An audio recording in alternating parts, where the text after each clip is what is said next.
Outlet पर होगा आपके सारे फिजिक्स के इंस्टीट्यूट मैथ्स और उसका सफाया। बस अपने फोन से क्वेश्चन की फोटो खींचो, क्रॉप करो और तुरंत वीडियो सोल्यूशन पाओ। डाउनलोड कीजिए डाउटनेट ऐप अभी या फिर व्हाट्सएप कीजिए अपने डाउट्स 8 400 400 400 पर। तो इसकी EMF of the following cell is observe to be, ये सेल हमें दिया है और इसकी EMF दी है हमें 25 डिग्री सेल्सियस पे। ठीक है, तो इसका जो एनोड है उसमें हमारे पास प्लेटिनम हाइड्रोजन है और हमारे पास एक एसिड है जिसकी हमें कॉन्सेंट्रेशन दी है यहाँ पे, और इसकी जो कैथोड है यहाँ पे हमारे पास फिर से प्लेटिनम है और हाइड्रोजन है। तो बेसिकली हमारे पास यहाँ पे हाइड्रोजन इलेक्ट्रोड है और यहाँ पे एसिडिक है। ठीक है, तो वो क्या बोल रहा है that if 30 ml of 0.2 molar NaOH is added to the negative terminal of the battery, मतलब जो आपका एसिड साइड है, मतलब जो आपका एनोड है, अगर यहाँ पे हम 30 ml 0.2 मोलर NaOH डाल दें तो आपका जो EMF होगा वो कैसे चेंज होगा।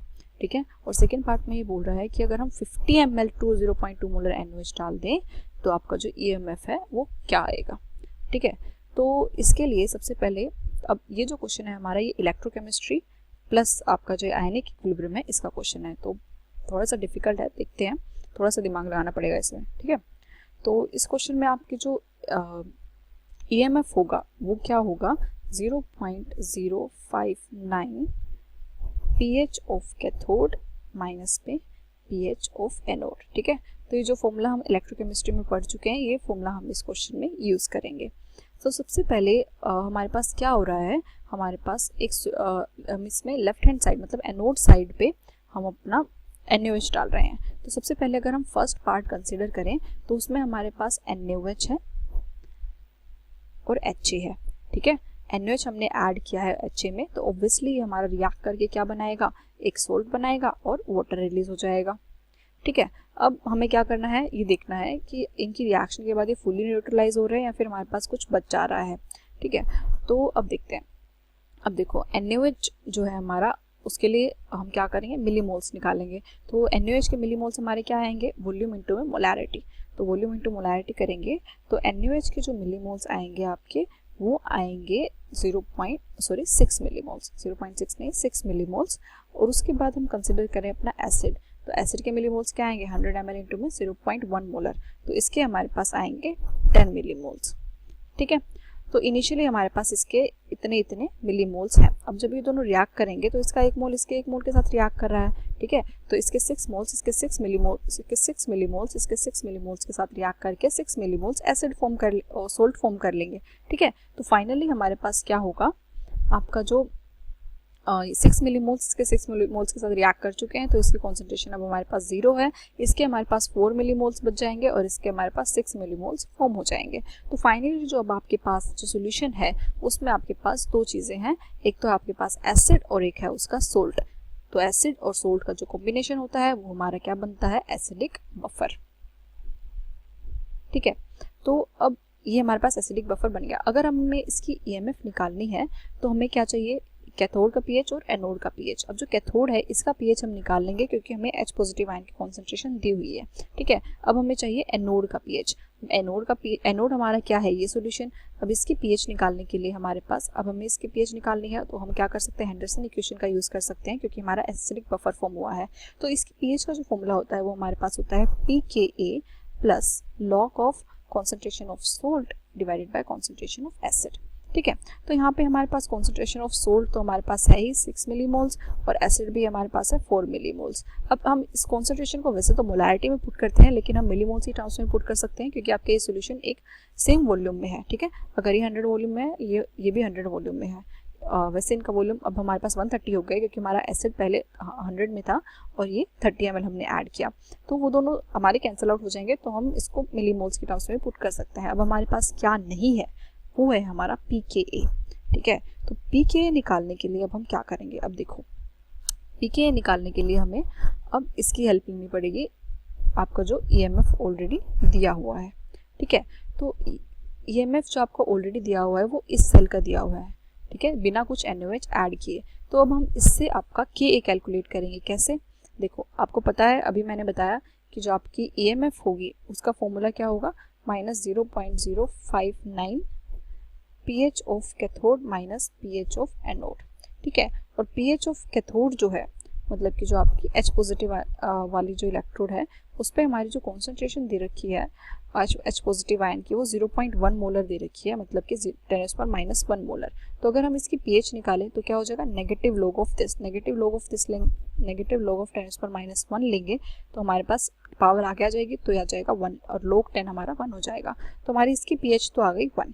ठीक है, अब EMF का जो वैल्यू दे रखी है वो आपको दे रखी है 0.118, ठीक है, 0.059।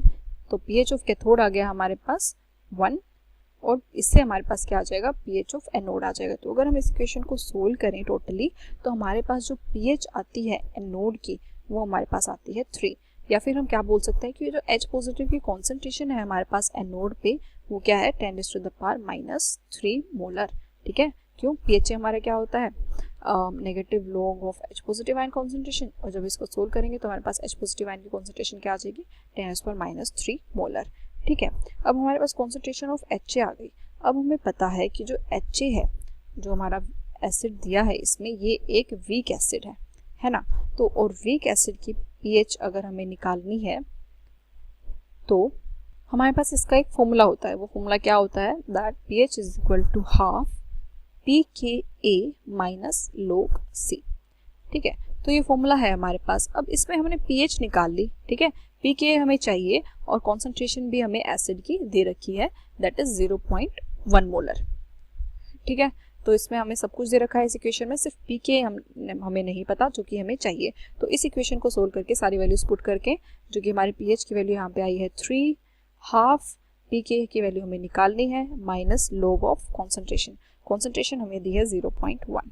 ठीक है, तो जब हम अब इस इक्वेशन को सोल्व करते हैं तो हमारे पास यहाँ पे आ जाएगा 6 pKa, ये भी हो जाएगा 10⁻⁻1, -1 आगे आ जाएगा तो ये कन्वर्ट हो जाएगा +1 में।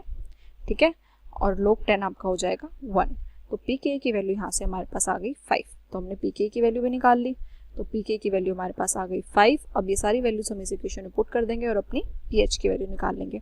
ठीक है, तो जो हमने क्या किया है, बहुत ही लंबा क्वेश्चन है, लेकिन सबसे पहले हमने जो आपकी EMF की वैल्यूज दी है, ठीक है, उसको यूज़ करके और इस फॉर्मूले का यूज़ करके हमने अपनी Ka की वैल्यू निकाली। ठीक है, तो आपको जो EMF मतलब आपको जो डेटा दिया है EMF का, वो सिर्फ इसलिए दिया है ताकि हम pKa निकाल सकें।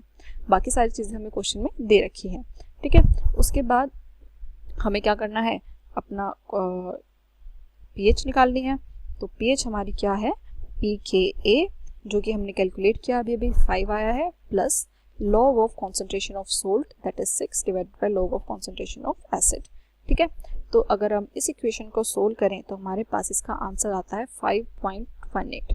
ठीक है, इसको आप इजीली सोल्व कर सकते हैं, ये कट के आ जाएगा 3/2 और फिर log 3 माइनस log 2। ठीक है, तो ये आप अपने आप कर लेना। तो ये pH आ गया हमारे पास 5.18। अब ये जो pH आई है आपकी, ये आपकी किसकी आई है, एनोड की pH, वो भी NaOH डालने के बाद।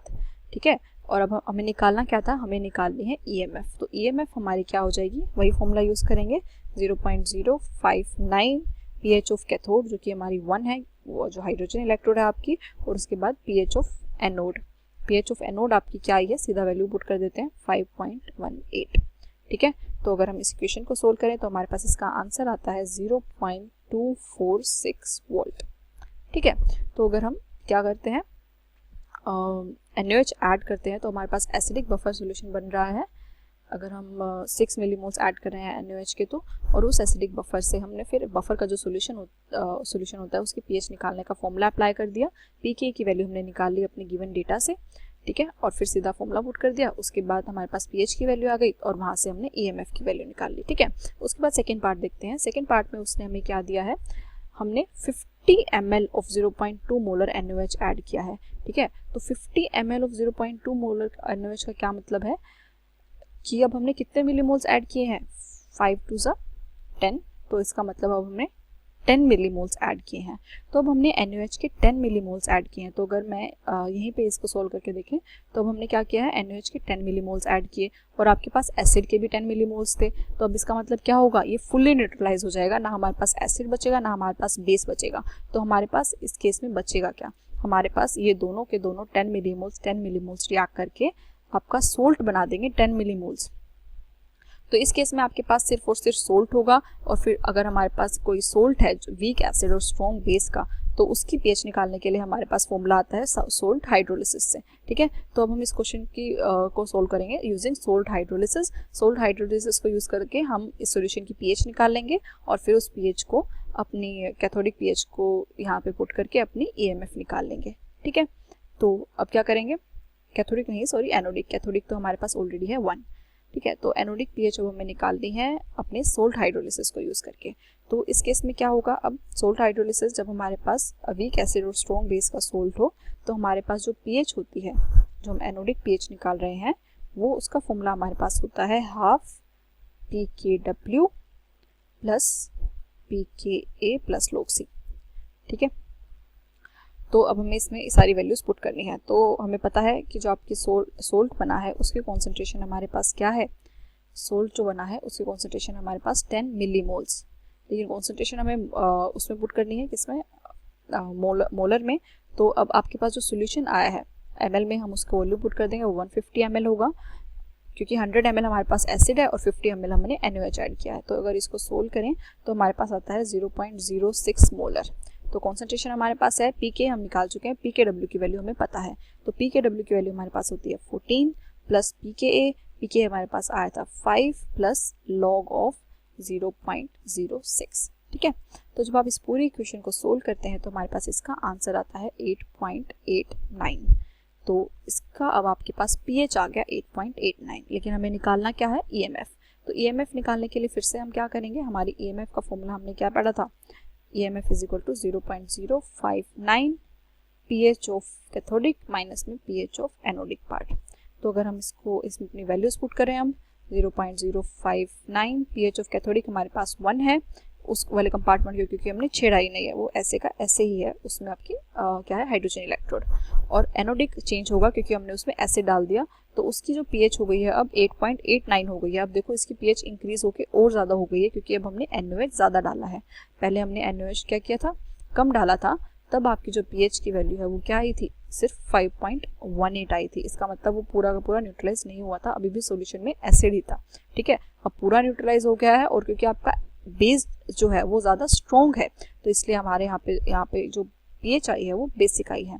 ठीक है, तो अगर हम इसको सोल्व करते हैं तो हमारे पास इसका आंसर आता है 0.4655। ठीक है, तो ये आ गई हमारी पीएच। जब हमने उसमें 50 ml NaOH डाला तो उसके 10 मिलीमोल्स ऐड हुए, फिर हमने सोल्ट हाइड्रोलिसिस को यूज़ करके उसकी पीएच निकाल ली। ठीक है, तो बहुत ज़्यादा लंबा क्वेश्चन है, लेकिन क्वेश्चन इतना ज़्यादा डिफिकल्ट नहीं है। सिर्फ आपको ये ध्यान रखना है कि आपको जो आपको डेटा दिया है, पहले वो डेटा आपको pKa की वैल्यू निकालने के लिए दिया है, तो आपको पहले pKa की वैल्यू निकाल लेनी है, और फिर क्योंकि यहाँ पे जो आपका सोल्यूशन है वो बफर बन रहा है, और यहाँ पे आपका सोल्यूशन में सोल्ट है, तो दोनों के फॉर्मूला, बफर सॉल्यूशन का और सोल्ट हाइड्रोलिसिस का फॉर्मूला यूज़ करके हम पीएच निकाल लेंगे अपने एनोडिक कंपार्टमेंट की, और फिर इस वाले फॉर्मूले को यूज़ करके अपनी EMF निकाल लेंगे। ठीक है।